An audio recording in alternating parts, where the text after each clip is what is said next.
McGlynn is in. I repeat, McGlynn is in. Let the fun begin. This is the Commissioner Evaluation Podcast with your host, John McGlynn. Was that Herms? He got them guests on the Rolodex, stopping by to talk about some Dynasty Superflex. Everybody, yo, commish is in. It's time to sit down to listen to John McGlynn. Yo, who we trading, who we fading, who we getting off the squad. Knowledge never overrated, playing for number one. Hey, yo, McGlynn is in. It's time to let the fun begin. It's the Commissioner Evaluation Podcast with John McGlynn.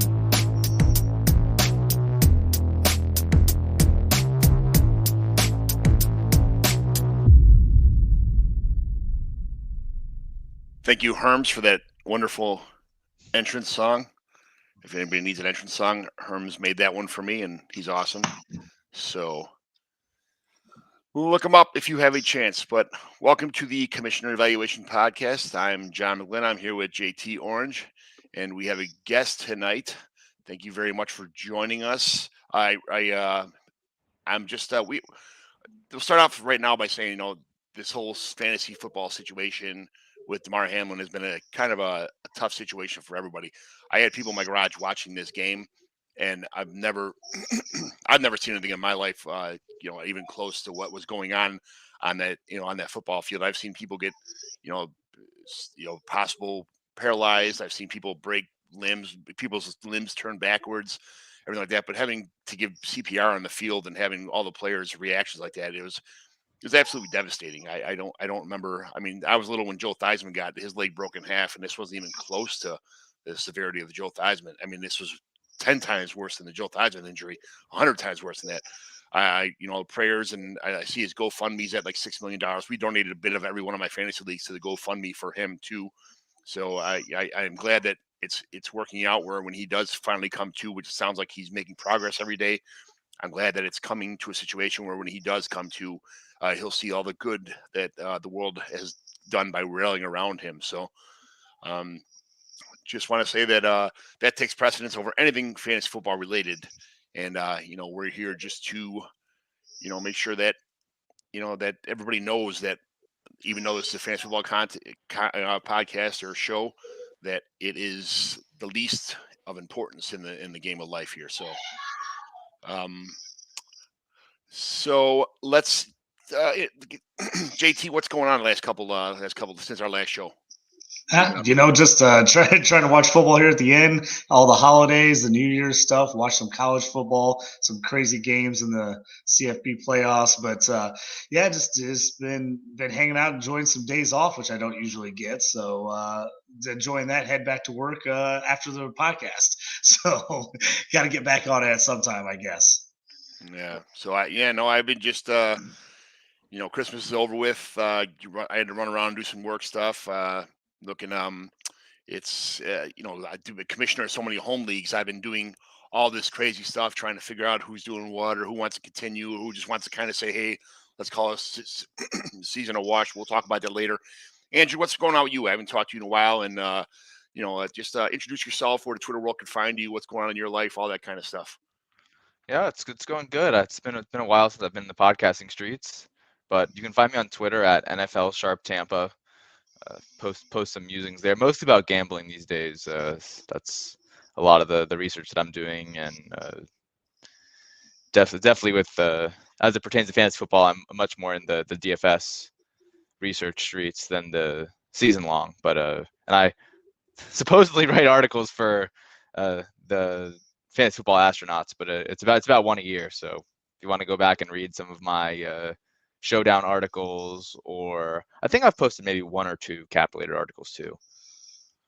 Yeah, you used to have a show called Capology that I listen to like 50 podcasts I'm subscribed to, and I was looking forward all the time to a show called Capology that came on, and it was you and a couple of your friends would go on there and talk about the salary cap issues, and that's kind of what led me to go on today, because in the off season I think it's way more important than during the season of what's going on as far as salary cap's concerned. And it's just, there's so many different aspects to go about fantasy football with, especially dynasty world, and having a cap situation, having a good grasp on the cap situation of most teams or players themselves individually cap situations, I think it's just one more aspect of where you can get ahead in your league mates when you know who's going to get cut or who's probably going to get traded or who's going to do anything about that. So tell me about the Capology podcast you guys used to do. Yeah, and just like you said, the off season was great because a lot of the fantasy football podcasts either ran out of material or dropping off, and that was our time to shine. Or we used the cap situation to try to project player movement and how that can give you an edge against your league mates in Dynasty. We were one of the first places over a year in advance. Credit to the other co-host Jason, my buddy, who was one of the first people to call out the Ndamukong Suh post June 1 with when he was on the Dolphins. I love Ndamukong Suh. A lot of people think he's a dirty player and stuff like that. I get it. He was a little dirty, but you just see that guy was just his heart was on his sleeves every play. He was 100%, just like a bull, just eyes on the prize. He knew what he knew what his job was, and he did it great. He was just a warrior every play on the field. The Aaron Donald, the Ndamukong Suhs, the guys like that, they're irreplaceable on a football field, I think. I remember draft night when the Bucs had the number 3 pick. I was really hoping that the Lions were going to take the O lineman. Who was maybe Russell Okung? I think it was that year that I was hoping that they were going to take him so that he would fall to number 3. But Gerald McCoy ended up being a pretty nice consolation prize. Yeah, who was the guy the Lions did take that had heart? They took Suh. That year they took Suh. Oh, they all. I mean, Javid Best was a running back who had concussion issues. No, concussion. The Lions did take somebody. I'm not sure. It wasn't that year. It was, I think, the year after that when they already had Suh and they took a defensive lineman that was. He was it Fairley from Auburn? Oh yeah, Nick Fairley. Yeah. And then he had heart issues and he couldn't play for a year. I'm not, it was kind of a bad situation for him. But I'm like, holy cow, with Nick Fairley and Ndamukong Suh as a defensive tackles on this team. How do you lose? It was crazy, but yeah, it didn't really pan out the way most of us anticipated anyway. But that's as far as that goes. In the game of life, not much going on. So let's get to what we talked about today. What I want to talk about was this last week. I run a bunch of home leagues, and there was multiple scenarios that people had to discuss on how they wanted us, what's going on with this championship. Do we wait 2 weeks to figure out what the NFL does, or just get it over with now? So we just kind of call it a season. Let's, the situation's already bad enough. Let's just kind of like shake hands and walk away kind of thing. But you can't walk away from everything because, it depends on how expensive your league is. Is it a free league? Are you guys all just playing for fun? Is it your grandma and your mom and a bunch of other people just playing for bragging rights in the family? Or are you putting $2,000 per team? There's different levels of settings or importance for somebody's league. So it's not that easy to just kind of say, hey, we're going to donate it all to a charity, or we're going to do this or do that, or, so the amount of money in the league, I think, is, first of all, probably the most important issue that have people to, that you have to to consider when you're, before you're judging somebody else about how they handle their league, their team. So I'm not sure how many leagues are you in? I think I'm only in 2 or 3 home leagues at this point. I mean, I've done a lot of best balls, and I'm really interested, especially with industry thought leader Pat Kerrane was in first place in Best Ball Mania 3 for $2 million. I'm really interested to see how that turns out. Man, you keep using the B word and the IDP word. Those are 2 words we don't speak around here. Managing a bunch of leagues is tough. There were one of the years I was in college, I was in like 20 leagues. It's too. You got to wake up at 8 o'clock on a Sunday to be ready by 1 o'clock to have all your lineup set. I've learned now that throughout the week, I think Scott Sidlow kind of taught me this as far as that goes. Like, who's healthy during the week, who you're going to start, whatever. So you kind of like, as the week goes on, you progressively pick, okay, I know who my quarterback's going to be. So I could set, Josh Allen. He's not hurt. What's going on in my running back situation? If you got a couple studs, you got to plug them in the lineup. And as the week progresses, you could set 19, 20, 25 lineups by having most of the things ready. You're only down to a handful of situations where I set my alarm clock. I work midnights and days and back and forth all the time. So I'll set my alarm clock to like 11:10 if I'm working midnights, and I'll get up and I'll just check and see what the reports were on the injury report. I'll do the same thing at like 2:50, 2:15, 2:20. See what's going on there. If I can't watch the games, otherwise I'm when I'm working days and I get a chance to look at my phone, or if I'm off, especially, I can go on there and be like, all right, cool. Like this he's healthy now. They declare him healthy or he's out, make your adjustments. But if you get most of your team about 85 to 90% set by what you know who we're going to play, even the deep 20, 25, 30, 35 man rosters, you still kind of have an idea, minus 3 or 4 guys. They're going to make mistakes. Yeah, I also think it can be platform dependent. That some platforms are more user friendly to adjust than others, and I think the more, logging into a bunch of sites is just as annoying as clicking down a list on one site. Like I know because I had that awful year. I had leagues on ESPN, Yahoo, Sleeper, Fantrax. Just the Fantrax one was ridiculous because we started 11 offensive players and 11 defensive players. Yeah, that's rough. I'm learning the perils of Fantrax as we go, but that's a college side of a Campus Canton league, and that is best ball. So it's good. Thank God it's best ball because I don't know shit about college players yet. So I'm learning as we go, like who my good players are and who my bad players are, or who's young and I should give them a chance to. But at the same time, it's nice to learn how to use Fantrax. So if we do ever go, something else needs to be done. Hopefully Sleeper is able to import college players at some point in the future and have a second league or an adjusted situation where they'll be able to import them in. But it just seems so hard or so complicated right now. I had a really, really good CFF dynasty league that I was bad for so long, and I was finally set up to win, and then COVID wiped it out. It was a 20-team league. Yeah, that's rough. That's tough. The first thing I would say is leave it up. If you have a league that went all the way to the very end, and obviously Monday Night Football game had a lot of fantasy implications with 2 good quarterbacks, a handful of good receivers, good running backs. So I would say, first of all, leave it up to the managers involved in the game. Who was in first and second place, who was in third and fourth place.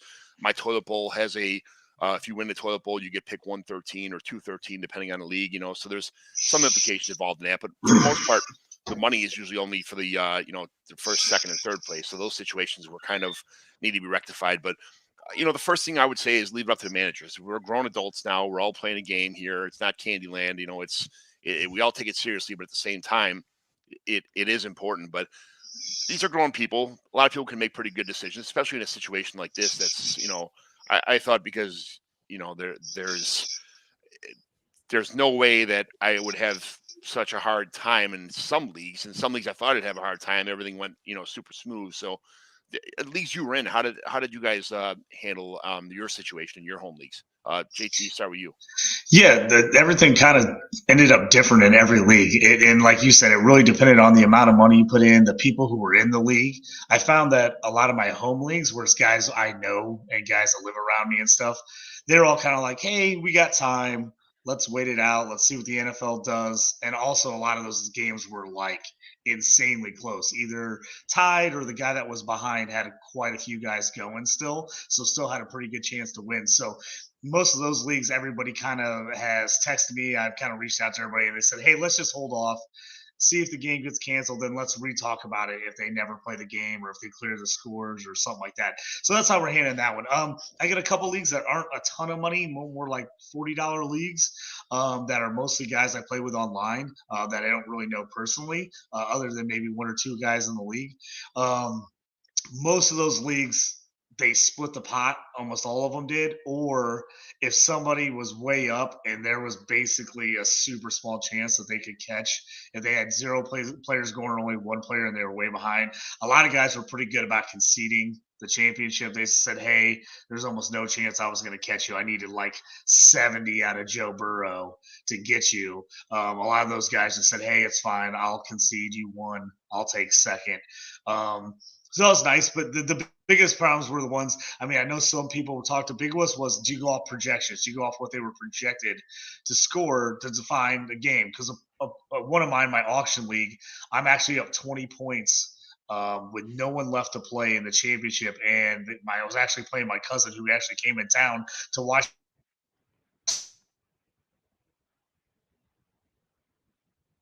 Your sound got cut off for a second. Your sound went off, JT.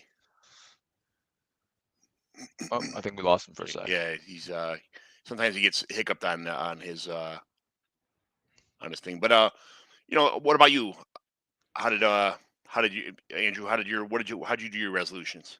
So one of the leagues I know, the game was close, and I think the championship was dependent on some of the the players in that game, and I know they chopped, which I understand why you want to do it if you want to get to a resolution. But from a transactional standpoint, I wonder what the rush is to get the money distributed, where fantasy football, basketball, whatever game you play that you deposited in August and the hold has been on since from August to January now, what the rush is.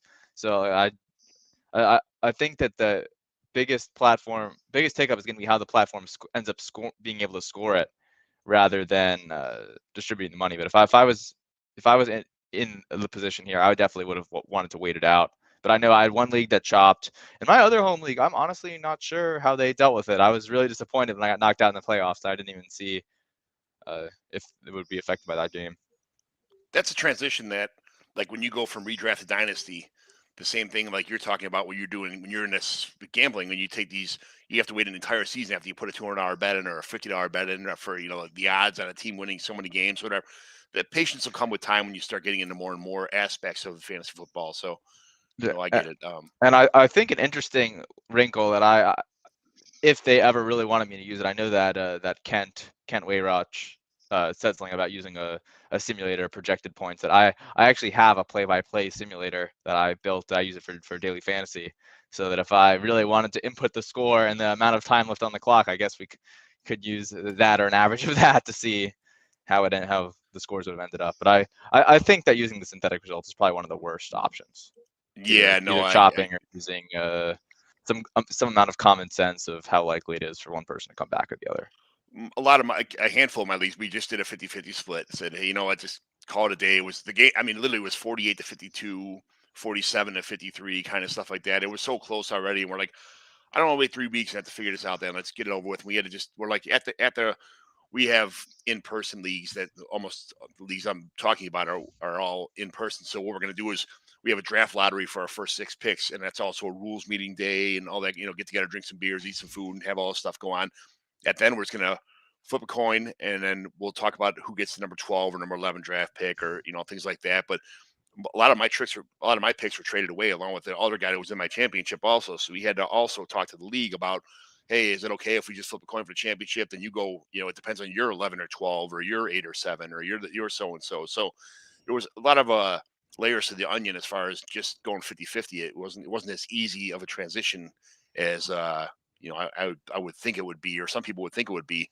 It had a lot more levels. So let's put it that way. But for the most part, I think a lot of people just kind of said, yeah, that's just the way we're going to do it. Let's just do it that way. Even the third place games and even the 113 and 213 picks were kind of the same way. There's 1 or 2 leagues that aren't settled yet, and guys are still determining they want to either wait for the game to go or see what the NFL does, or use differently. We'll get some other scenarios here too. But yeah, it was a situation that it's tough to deal with. Nobody's ever experienced before. So, and like I said, do you use the host site's final results? Like that's, some people are trying to do that. Is that even an option for some people, or is that something that you wouldn't want to? Like if Sleeper had said, "Oh, this guy's gonna project so and so or this and that," you kind of just say, "Okay, Sleeper told us this, so let's try that." JT, what do you think about that? Yeah, that's kind of what I was talking about. Sorry about it. Got cut off there for a second. But that's what I was talking about. I was up 20 in a league. The guy I'm playing has Diggs and Knox, and it's projected for have him beat me by 4 points. But you've seen Diggs has had some pretty bad games of late, and Knox has been super hit and miss. So it's like if you want to go off those projections, it's like, okay, he's supposed to win by 4, but neither of those guys have hit their projections the last couple of weeks. And I was looking at total. I was like, I think both of us were almost 40 points less than our projected points. So it's like you want to go off those projections because you're like, oh, they got to be close. And then you realize how far off those can be sometimes. So it really it's tough for me to take the win with his guys not playing, but also I'd hate for me to take the loss by 4 points just projecting those guys are going to do something. So that's a tough way to go, I think, for me personally. I don't like that move. Yeah, the math involved in there, you could see right away. Like somebody said, "Oh, it was projected. I'm going to win by 7 points. I'll take that." Sure. Like you got to use equities if you're going to do that. Like with the distribution of how off, especially in a situation where it's just a 2 versus 0, how often they cross a certain barrier, and then if your guys have, however, whatever percent of the pot locked up, then you take the remaining percent. And if you're going to use projections, you've got to just chop it along the equity line. So I you're think. talking about percentage of payouts. If you were a 65 to 35 projected winner, you just split it that way, where the guy who was projected to win gets 65%, and the Yeah. guy who's So in a situation, let's say that, just use some nice round numbers here, that if second place gets 200 and first place gets 500, so that you're playing for 300 now, and you would split that 300 along the equities. But Okay. I Never would, thought again, about that much idea. rather, and if it's projected to win by 4, especially in PPR, that's going to be a pretty close to 50-50 split anyway. But like I said, if especially if I know these people, and I think I would rather just wait it out and see what the NFL does. I mean, it's an interesting story with playoff implications. Also, not again, I don't want to take anything away from the Damar Hamlin situation, and I really hope that he gets better above all, whether they end up playing the game or not. And I know that it has had a profound effect on his teammates. In high school, I had a buddy tear an ACL in a game, and it changed the way that I was feeling in that game. I can't imagine if somebody was getting CPR on the field. right. Yeah, terribly, terrible. What are the playoff implications now as far as that goes? Like, there's obviously a couple games to be played still that still have implications. But if this game's not played, what happens? So Yeah, it. Oh, jump you into go. You that. go. No, you can go ahead. I was just gonna say, yeah, it's really just it's the 1, 2, 3 seeds in the AFC that are up right on this. The division Yeah, for the in the Bengals. division. Yeah. So I know if the Bills lose to the Patriots and the Bengals beat the Ravens in Week 18, then the game has no implication. It doesn't matter. So I could see a scenario that, especially if the NFL is going to wait it out, if both of those games go that way, then there may be no need to play the game. Right. But I think the NFL is kind of in trouble if they do need to play that game. Something that's been talked about has been moving back the playoffs a week, but I'm sure that's a very much more logistical, difficult situation than it sounds, of just moving everything back a week. Yeah, I was looking at that, trying to calculate when they would play these games. And the issue is the Kansas City game matters too, because that's with the number 1 seed being up for grabs and being the bye. Technically, the Bills could still get that number 1 seed if they won this week against the Patriots, and then they replayed the game and beat the Bengals. They would get the 1 seed. So the issue for them is that would be great, because then they get the bye week. Especially in a 1 for seed them, bye. it'd be perfect. The problem is if they play that game off 3 days rest or 4 days rest leading off this game, and they lose that game, say they play it on Thursday night, say they lose that game, now they got to turn around and play on Sunday in the playoffs in the first round.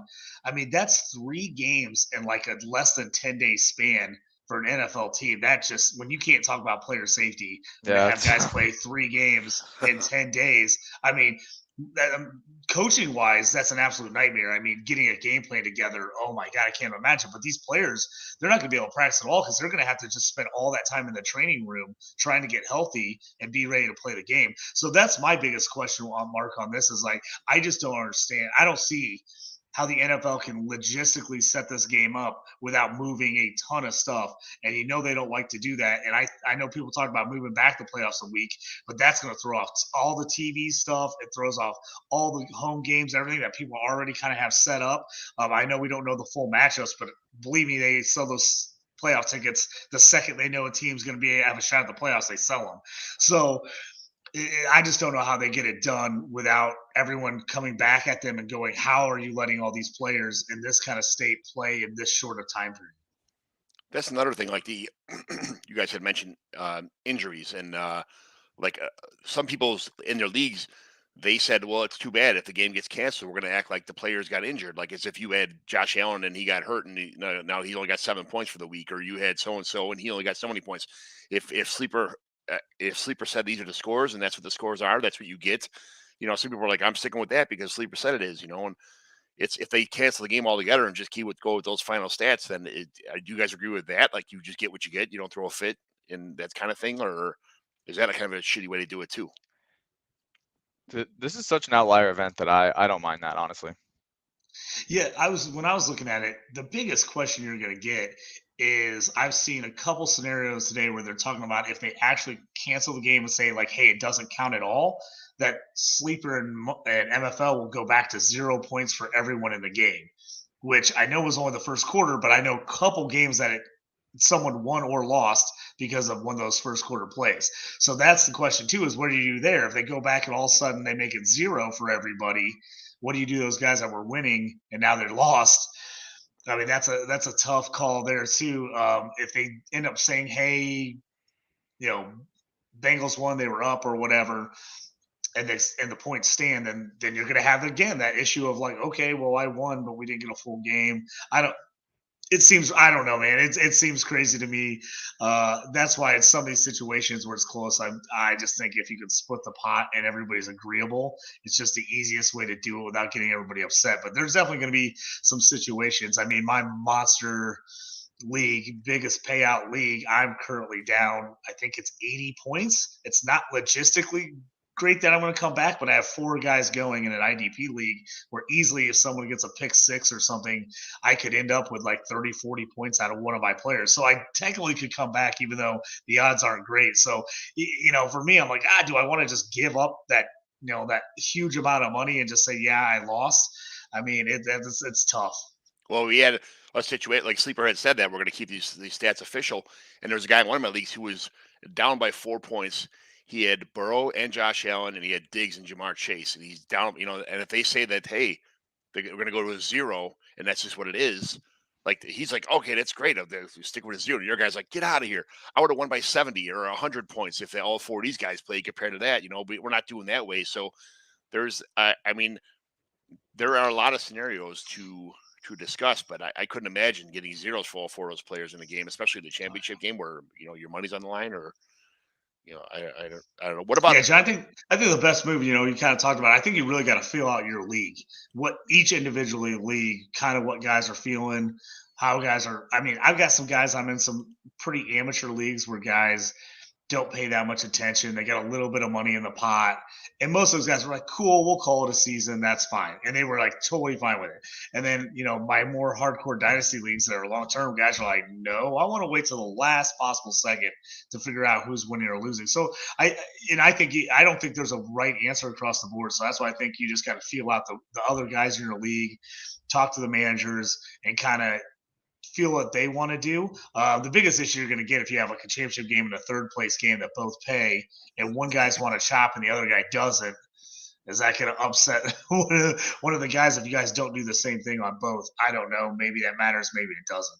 One league said they want to use the week 18 stats for all the players, which is okay. But there's sitting implications in there. And then there's so many guys already sitting. That's what week 18 is so hard. And then they said they want to use an average of the previous 16 weeks, as their multiplier for the total scores, and that's a more accurate payout. That's a more accurate situation. So I don't really. I mean, there's no wrong way to do it as long as everybody agrees on it and everybody's okay and civil about the situation. So I don't really have a perfect answer for anyone, but it is nice seeing all the different options come in. Or it's just nice when I see people saying we're just going to donate to the foundation, and I don't care. But I've in 3 leagues, I agreed to go with partners and go 50-50, and then I supply rings for all of my home leagues out of my own pocket. So what we did then is cool. So now I have to buy 2 rings for each league now for that did this. Where we're going to put our names on there, both names of both champions, and then Damar Hamlin on there, and then our record, and then the league's name.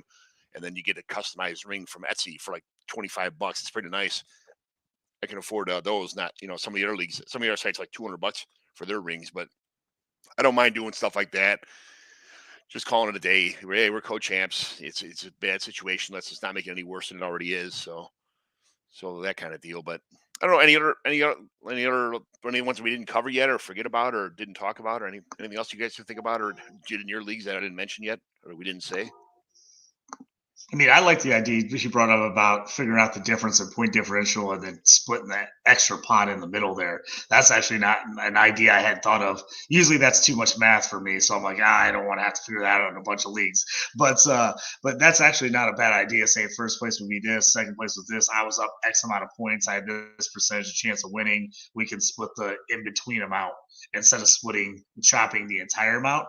I actually think that's a fairly decent option where I hadn't thought about saying, hey, you were up, you lost, but let's split the middle portion of the pot instead of the whole thing. So I do like that idea. That is nice. That is one of the better ones I've heard so far. So that is, thanks for bringing that to the table also. But we have a situation here where we have a capology expert on our hands. So, what the next situation we're talking about today? I want to start with the AFC East. The Bills, Dolphins, Jets, and Patriots, and just kind of comb through their rosters real fast and just kind of look and see what this does. It gives some people an advantage. It's just one more tool to your arsenal, one more tool in your belt that you can use against your league mates in your fantasy league. So if you know who's going to get cut, if you know who's going to get, they have to cut. If you know definitely this person ain't going nowhere, I could plan the next 2 or 3 years on him being around. That's a lot of information. It's a lot of good information to have, so you don't make any false moves or anything like that. So what I like to do is just start with, we'll go in alphabetical order and start with the Bills. So if we went to the Bills themselves and talked about some of the situations on their team, who's some teams that, first of all, let's start with the players on this team. Who's not going anywhere? So Josh Allen. Josh Allen's not going anywhere. I know that. I love that he's not going nowhere. So who else on this team is a situation for the next foreseeable future who cannot go anywhere? Offensive. We're going to talk about offensive players here, not defensive.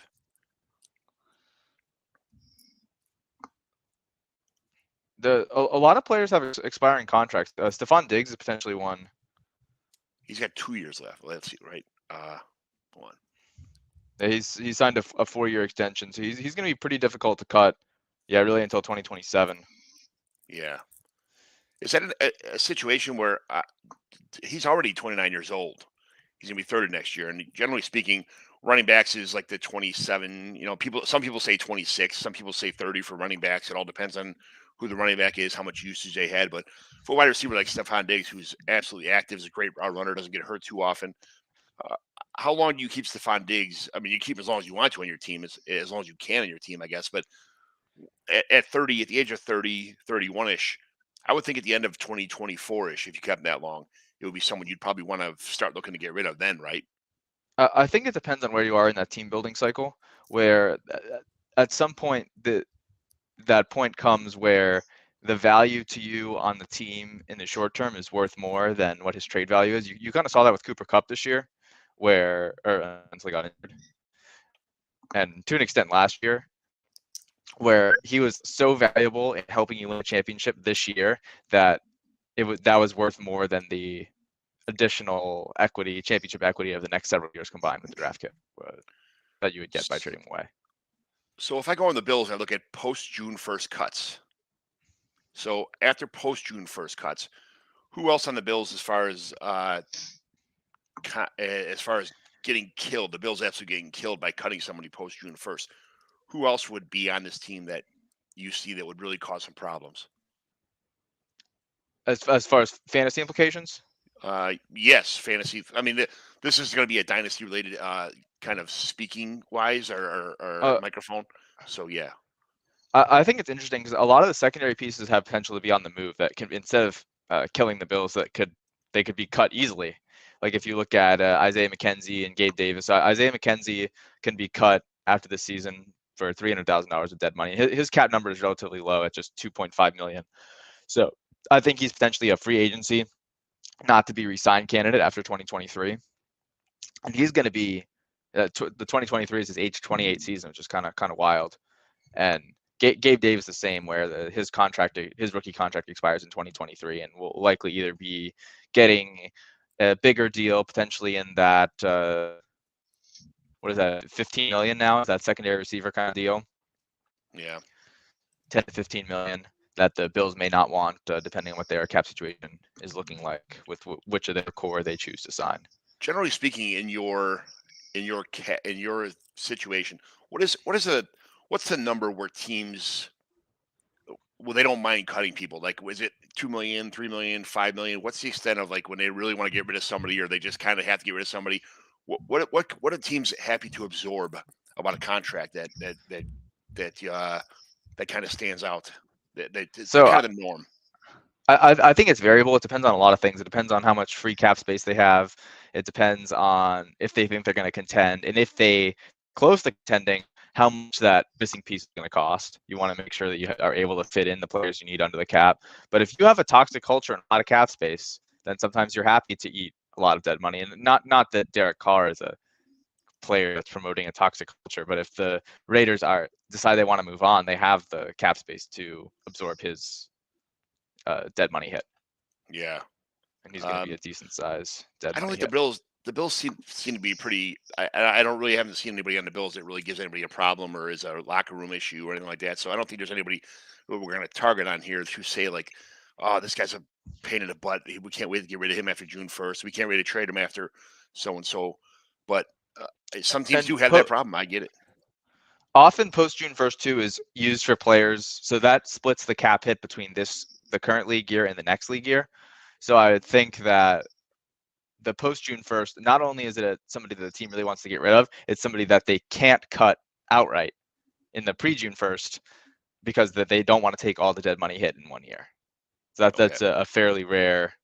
Cutting someone post June 1 is usually fairly rare in a special situation. Though I'm interested to see what happens with Von Miller's contract as a side note, because he's owed a fair amount of dead money. Yeah, he's injured and old. Well, for fantasy wise, I'm kind of interested to see what they do with Neon Hines and Singletary. Part of the reason the Colts, the word was the Colts traded Hines was after they signed that deal, they didn't want to be paying him what they were paying him because I think he's getting about $6 million a year. He was a pretty okay flex play for the Colts, but man, he didn't get used at all with the Bills. So it'll be interesting if he is in their plans at all for next year, with James Cook, if they decide to try to move on for him. And I think is Singletary in his last year as well with the Bills? Let's look it up. Think so. I think 2023 is his final year, and he's working off that younger deal. So again, he's not going to have a lot of market value. Yeah, I wouldn't think he's a UFA in 2023. Yeah, so I mean, it'd be interesting to see if they're interested in bringing him back, if he can get a team-friendly deal, if they would bring him back or not. I mean, I think he's one of those guys. He's underrated. I think he's a solid player, but obviously he's not a game buster for you. So it'd be interesting to see what they think about him, or whether they just say, "Hey, it's time to cut bait. Let's go back to the draft." So I think I think the biggest tell with Singletary was to see how much James Cook's usage picked up, and there are different kinds of players in that Singletary is probably a better pure runner than at least what Cook was showing at the beginning of the season, and Hines is used more in the receiving game and doesn't handle those kind of power concepts as well as Singletary would. But the Bills aren't a team offense that's built around running them anyway. If you have the good pass catchers and then you end up there's a player that I could see occupying the Singletary role very cheaply that we'll talk about later on the show as a teaser. Dun dun dun. So let's just look at a contract real fast to single somebody out. I just traded for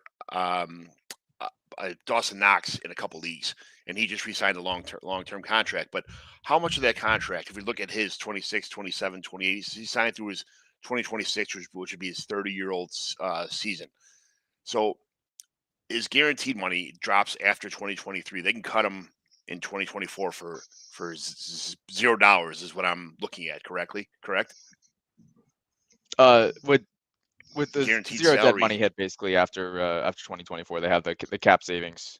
After 2023 or after 2024? There'd be $11.7 million in cap savings if they cut him after 2024.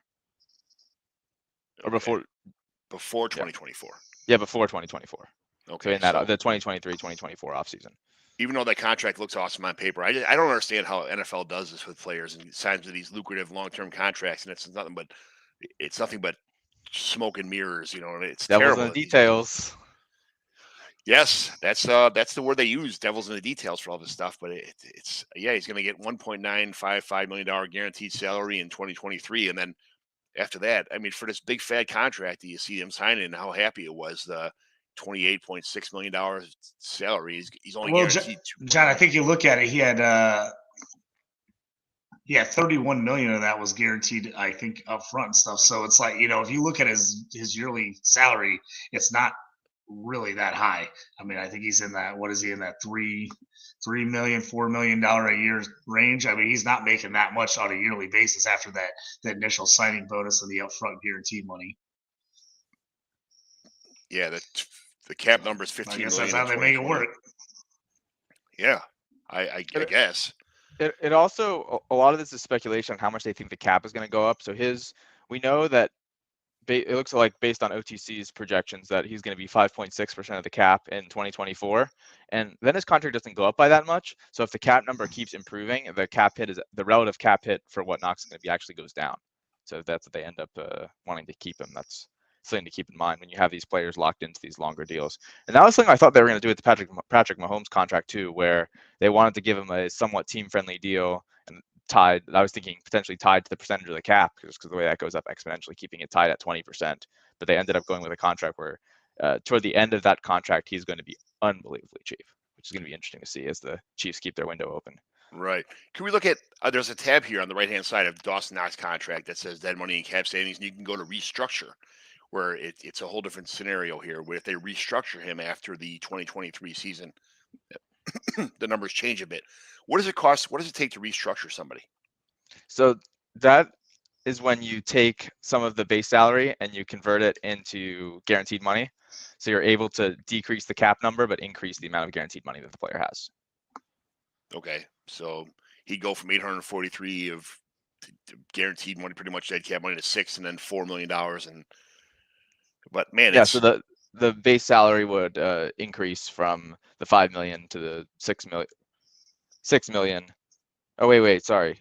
The cap number would go down from the 14 million to the 6 million. But he would be getting it up front. He'd be, instead of getting having the 4.9 million guaranteed, he'd have 6 million guaranteed. If he starts panning out, that's a deal for if he. I mean, I'm saying it starts panning out. He's been pretty good tight end, but players aren't always happy to be restructured. They think they're going to be on the team. I get it. That's a way to look at it. So nothing else on the Bills as far as that goes. A lot of people here can be pretty much, a lot of the receivers we're talking about here can pretty much be cut at the end of this year. A lot of these players. So Isaiah McKenzie was somebody I kind of had targeted here, but you look at his long-term salary, it's nothing at all. He's cut. He's probably going to get cut.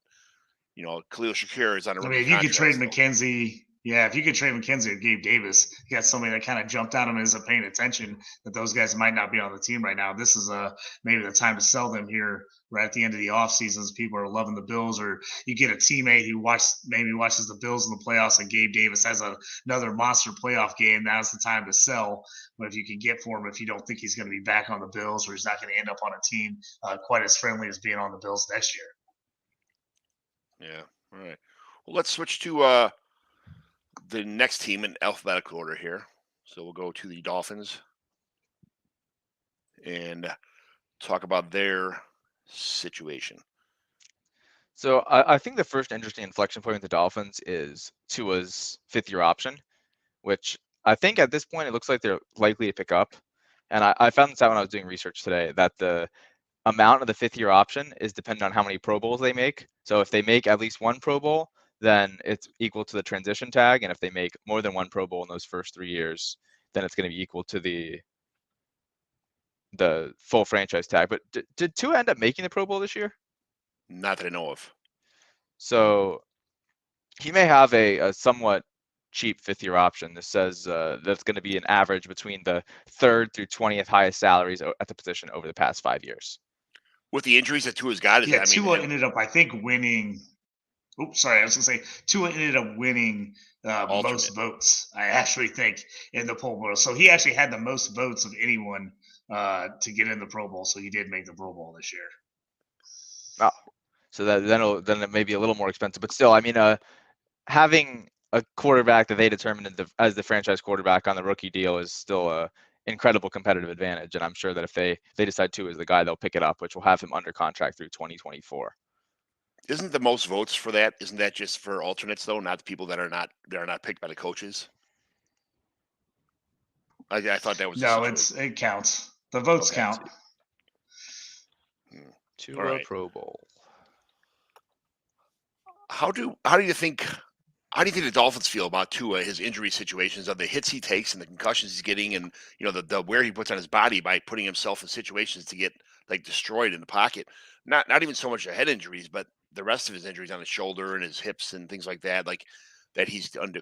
Do you think the Dolphins are possibly maybe moving up and getting a quarterback this draft, trading up, or you think they're just going to keep going with Tua as long as he can stay on the field? Because if you can't, your the best ability is availability, and if his availability is almost nil for half the season, what's the point? You got all these. You're in a win now, right now. What you traded for with what Tyreek Hill and Jalen Waddle and these guys. Those guys aren't going to last forever, especially Tyreek Hill. So what do you do if you're the Dolphins? I definitely don't think they're going to be drafting a quarterback this year, though. I've been vocal on Twitter that because of how big of a competitive advantage having a quarterback on a rookie deal is, I think that most teams should be drafting a quarterback every year, unless you are 100% sure you're the franchise guy. That being said, let's give Tua the offseason.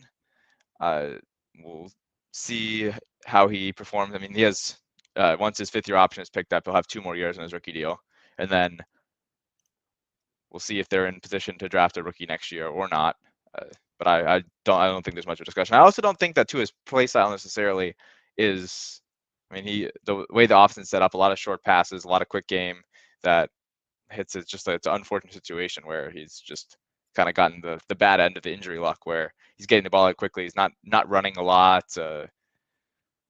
He almost shouldn't be taking the amount of hits they're taking. I mean, maybe that they'll improve the offensive line in the offseason. Yeah, right. Anybody else stand out on this team that you can see is a situation? All the running backs have 1-year deals, so Wilson and Mostert are all UFAs after this year. Biggest guy for me is Mike Gesicki. What happens to him? Gesicki, 250 plus catch seasons last 2 years, and then basically was almost non-existent in this offense. They gave him that franchise tag to try to see what he would do, and then he did nothing. I have a hard time believing they're going to turn around and sign him to something after the year he had or how underutilized he was. I can see them letting him walk and see what he can find somewhere else. Yeah, I definitely agree. 100%. Durham Smythe has been more, he fills the role, not as good as Gesicki. I think Gesicki's a premier, like an elite athlete kind of thing, but just not using the system. So it's under their best. It's probably in their best interest to keep the rest of the tight ends and then draft somebody for cheap instead of. Yeah, John, I think Gesicki might be a buy right now just because he did not have a very good year. People are kind of low on him.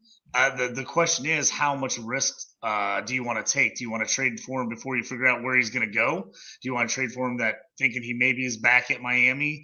Or do you take the chance that you get him low and then he ends up on even a worse situation, as far as QB-wise or where they're playing him? But if you're willing to take the risk, I think, trying to get him low here in the offseason would be interesting. The thing is, his price is probably going to go up if he goes to another team and he ends up on a good team.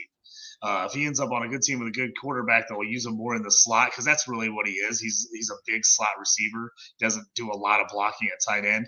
That price could go up, but he could be a cheap buy right now. Well, he's not that cheap. I'm trying to buy him everywhere, and believe me, people are waiting for the same thing that you. Oh, people are still holding. That's what I was wondering. I didn't know if you got people that were a little down on him. I mean, I like him a lot still. I've got him on a bunch of teams, but he wasn't very playable this year in most formats. So Tyreek Hill's the situation that he's somebody that's locked in for a while. He's not going nowhere. Who else is a buy on this team right now? That a player that besides Jalen Waddle, who else is on this team that's been there for a minute that is entrenched in the salary cap? They're probably not going anywhere. So I think the main buys on the Dolphins for the Dolphins in 2023 are not on the Dolphins right now.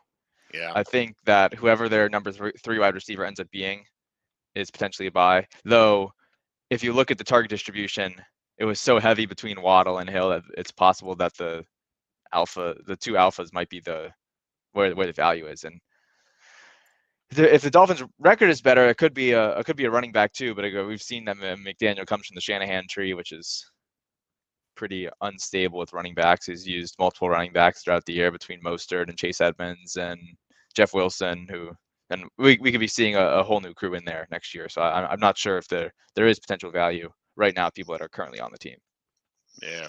I could see if they drafted a running back, people just going absolutely ballistic and way overdrafting any Dolphins running back in their rookie drafts just because people want it to happen so bad. But yeah, like you said, I'm not sure if I can trust the Dolphins RB at this point outside of single week matchups, or like I said, best ball, maybe get a little bit better shot. But man, playing a week to week RB from the Dolphins is tough.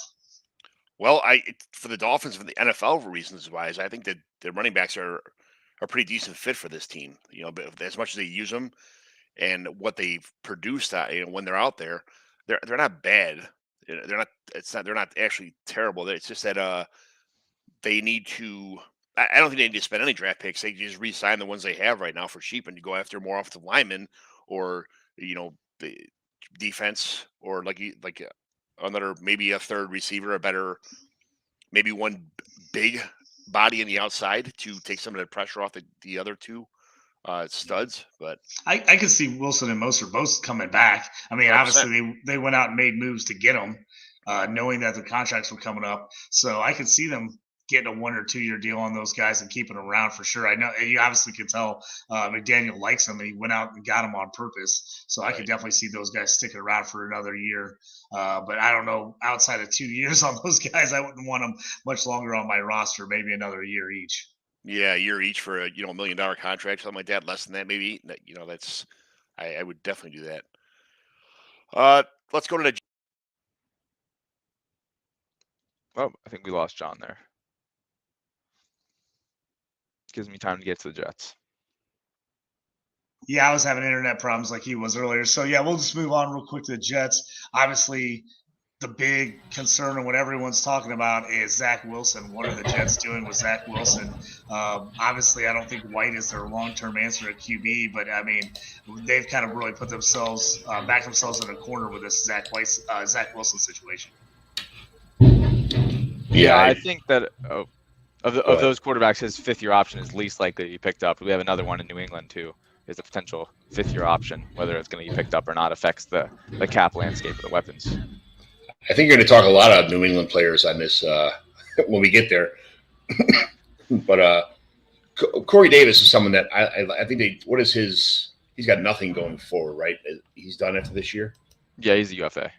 Yeah, so that's someone that I like. Corey Davis. He just never really he did well with Zach Wilson for a couple games, but that's about it. Zach Wilson, what is it going to take to get rid of Zach Wilson from the Jets if you're the Jets? What is too much for now? Yeah. That's with the negative $11 million cap savings, no good. So they're gonna have to wait it out. It's gonna be a very awkward situation where, if they really want to get rid of him, I guess it would be. This is exactly the post June 1 situation that we're talking about, where you're splitting up that gross cap hit over the 2 off seasons. But I think that he'll probably end up being a backup. And then there's one receiver in particular who is a young, formerly highly valued dynasty asset who is trending opposite correlation to Zach Wilson. That's Elijah Moore. I'm interested to see what they end up doing with him. He's under contract through 2024, and him and Garrett Wilson are slated to be the 2 receivers. But I think that their value may, like you were saying, depend on who the quarterback is. I already own Elijah Moore everywhere, so I don't have to worry about that. I don't think he's going anywhere. Elijah Moore is way more of a buy than Garrett Wilson, because Garrett Wilson's value is just so high at this point coming off. Yes. He was a highly picked rookie, so people have anchoring bias to him. They don't want to get rid of their top 3 or 4 pick, and he's performed. Earlier in the season, I got rid of. I picked up Elijah Moore in like 3 different leagues for pennies on the dollar because he wasn't doing nothing. People were afraid he's gonna be tied to Zach Wilson for the next couple of years, and I was more than happy to pick up Elijah Moore. So super happy about that. What are the chances you think that the Jets could actually find a trade partner for Zach Wilson? I mean, the question is, you've seen a few of these QB trades the last couple of years, and they have not gone well for the team, trading for the former high-end draft pick QB, the Wentz situation, the Rosen situation, some of these things which people try to move around, the Baker Mayfield debacle that's kind of happened everywhere. I mean, with all these teams, and not very often has it worked out, is there anybody that would go out and say, hey, we want to take Zach Wilson, and they would give the Jets anything for him? I think it would have to be a Brock Osweiler style salary dump kind of trade. Like, they wouldn't be getting anything in return. They'd be giving in return to get Wilson off his hands. I think if they're going to get rid of him, potentially a post June 1 makes the most sense. There's so many free quarterbacks out there right now that people would rather sign, like, the Sam Darnolds and the Baker Mayfields and things like that are available in this market, that people would probably like over Zach Wilson. I mean, starting from scratch, it would be in Zach Wilson's best interest, but at the same time, I think there's a lot better options than what he's got. As far as who else on fantasy football here is somebody that is locked in long term. That's somebody that I would see Breece Hall's not going anywhere for a while. This is another gross one for the Jets, but CJ Uzoma is locked in through 2024. Negative cap savings if he's cut in 2023. Yeah, and I know that Tyler Conklin too, I think, has been more productive than he was this year. Yeah, Tyler Conklin has been pretty well. And this is so weird because you would think that the Jets would have ended up using a lot of 21 personnel, or I guess 12 personnel with 2 tight ends and 1 running back, or 21 personnel with 2 running backs and 1 tight end. But I don't have the numbers to back this up. I want to say that's not the case. Like they weren't using both running backs at the same time too much, and they weren't using both tight ends too much at the same time. Yeah, I think that when Breece Hall went down, they had to figure out a whole new offense. I think they kind of were already put all their eggs in one basket as far as how the offense is going to run, and they don't have Michael Carter and these other guys on the team that panned up were not really what they expected when they got Breece Hall. So going into the season with a game plan and then having getting punched in the mouth, as Mike Tyson says, is a whole different story. So yeah, Michael Carter also under contract through the 2024 season. I just got Dawson Knox for Michael Carter Michael Carter and the Giants tight end Bellinger for Dawson Knox because I have Josh Allen on the team, so I like to have the stacks. So that's something I did. Let's go to New England, the Patriots. I think you got a couple guys to talk about on this team. Yeah, they definitely have the most muddied cap situation. First, you have to figure out what you're going to do with Mac Jones's 5th-year option, if you're going to pick that up or not. And that if you pick it up, then he's under contract through 2025, pretty much locked in, guaranteed. Well, also when you pick up the 5th-year option, any money that was not guaranteed becomes guaranteed in that 4th year. So the backfield situation. Yeah, this is what I was teasing at, actually. I know. Damian Harris potentially could fill that Singletary role. He's going to be 26 this offseason and cheap. I could see him being a similar fill-in level running back that we've been talking about with Mostert and Jeff Wilson. And if the Bills determine that level of running back is something they want to add to their rotation, that Damian Harris could be someone. It definitely looks like Ramondre has taken up all the volume, and he's under contract very cheap. Or his cap hit is not even exceeding $1.5 million at any point until his contract expires at the end of the 2024 season. Okay, yeah, that's good to know. And then they also have Pierre Strong and Kevin Harris, and Pierre Strong's contract is through 2025, and I know they are playing him some. His contract actually looks the exact same as Ramondre's, but 1 year later. I like Kevin Harris a lot. He sure flashed when he had the opportunity a couple weeks ago. So hopefully he'll get. He's fast, he's young, he's fast, and he's a big running back for how fast he runs. So I want to say he had a major injury in college because he was on my CFF dynasty team. Okay. Because he was a 6th rounder out of South Carolina. Pierre Strong was somebody that I also drafted in a bunch of places too, but I don't really know why he looked good in the one game he got, and then all of a sudden he's just relegated to nothing again. I don't understand how that happens to players on a weekly. So I know it's the Patriots, but Harris has had back surgery, and he missed a lot of his freshman year because of a torn groin. There wasn't necessarily a huge major injury that I thought, but he has definitely was injured a fair amount in college. What about Bailey Zappi? I think he is unlikely to play a major role in fantasy football over the next few years. He got a chance. He looked okay for a couple games. I actually like Zappi a little bit. I mean, depending on what they do with Mac Jones, I mean, if he sits there with Mac Jones, the longer Mac Jones is there, I think the longer Zappi has a chance to do something, because I think there's a chance that if Mac Jones doesn't just steal this job, which I don't think he will, I think the more and more you start looking at people and going, should we give Zappi a chance? I think in all these hypothetical leagues, I'll be collecting 3rd and 4th round picks for Bailey Zappi. I'll pick him off. I'll pick him up off waivers, and I'll offer him. And anybody that wants him can definitely have him. What do you think is going to go on here with the wide receiver situation? You got Devontae Parker. I think his expires in 24. You got Kendrick Bourne in 24. You got Nelson Aguilar in 23. And obviously it hasn't been a pretty situation for them wide receiver wise. Do you think they move on from any of these guys early?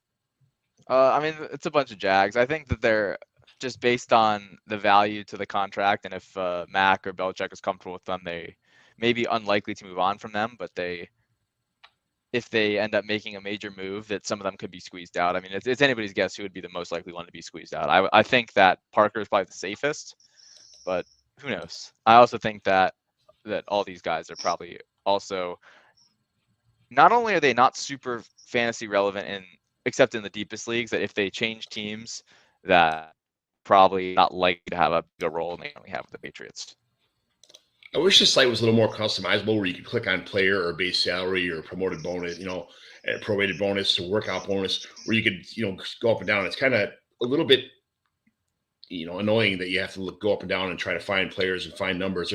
There's not one category that's in any kind of order. Am I missing something here, or is that just me? No, maybe that'll be what my next venture will be, a build a better salary cap site. Yeah, there's a calculator on here too that you can kind of see that, they have some. Go ahead. Never mind. No, all right, you could. Does Jacoby Myers have 1 year left as well? Was he another 1 year guy? He was a rookie in 2018 or 19, 4-year contract. I think he could be.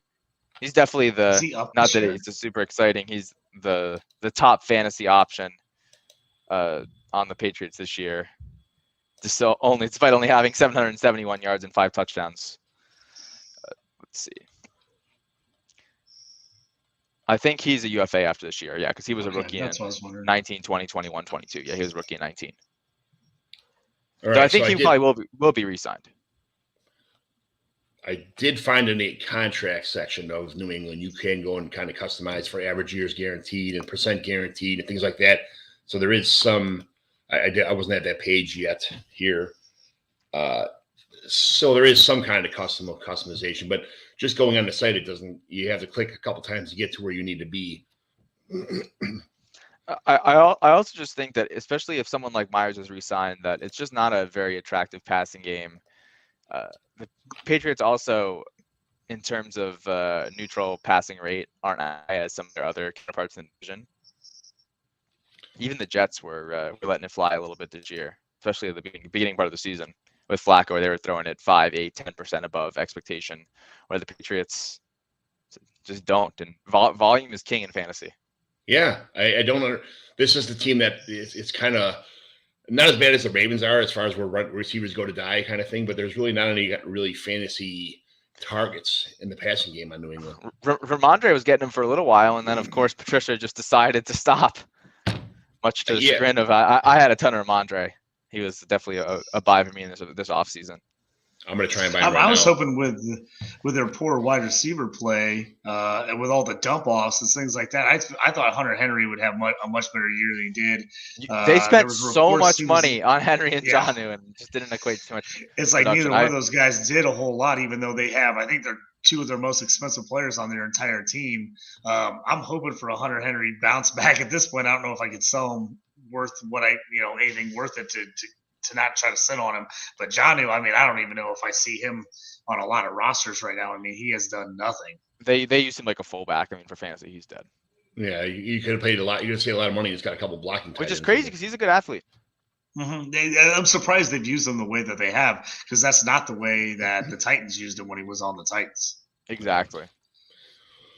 All right. Well, thanks for coming on, Andy. Andrew, I appreciate you spending some time doing some salary cap research, talking about some league stuff and some commissioner stuff, which I like to talk about in the off season.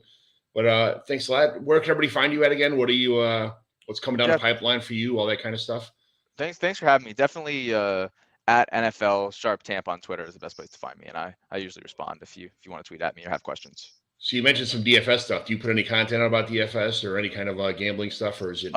Very sporadically. There may be some things in the works for the next season. I'm focused on building my baseball stuff from now until April, but potentially as the next NFL season heats up, there may be some more content in DFS.